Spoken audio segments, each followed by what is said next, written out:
IPL খেলতে আর কোনো বাধা রইল না মুস্তাফিজুর রহমানের।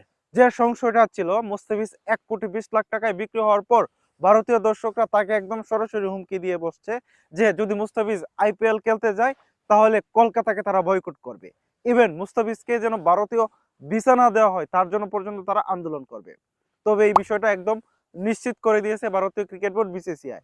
তারা নিশ্চিত করে বলেছে যে বাংলাদেশের সাথে তাদের রাজনৈতিক বা ক্রিকেটীয় কোনো সমস্যা নাই, সেই কারণে বাংলাদেশি ক্রিকেটাররা আইপিএল খেলতে কোনো সমস্যা নাই।